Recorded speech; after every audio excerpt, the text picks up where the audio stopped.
শিলচরে Nigerian নাগরিক গ্রেফতার, অবৈধভাবে আশ্রয় দেওয়ার অভিযোগে আরো ৩ জন আটক। শিলচরে নাইজেরিয়ান নাগরিক গ্রেফতার হওয়ায় ঘটনার তদন্ত জোরদার করেছে পুলিশ। এ প্রসঙ্গে আজ এক সাংবাদিক সম্মেলনে কাছাড় জেলা অতিরিক্ত ক্রাইম ব্রাঞ্চের পুলিশ সুপার রজত কুমার পাল গুরুত্বপূর্ণ তথ্য তুলে ধরেন।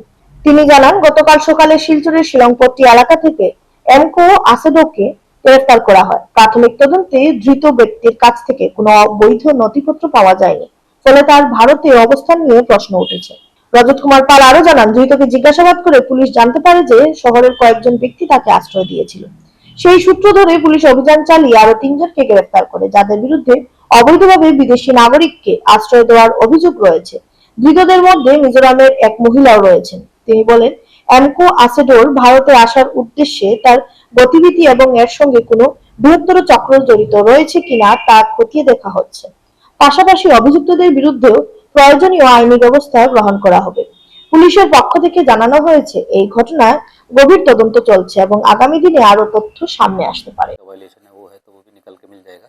लेकिन इसके आप लोग के माध्यम से मैं कचार वासियों को एक और संदेश देना चाहता हूँ कि अगर आपके वहाँ कोई भी इंसान भाड़ा में, रेंट में या होम स्टे में रहने आता है तो कृपया करके उसका जो भी आईडी कार्ड है, वैलिड आईडी कार्ड है, वो एक बार अपने नियरेस्ट थाना से एक बार वेरिफिकेशन ज़रूर करें।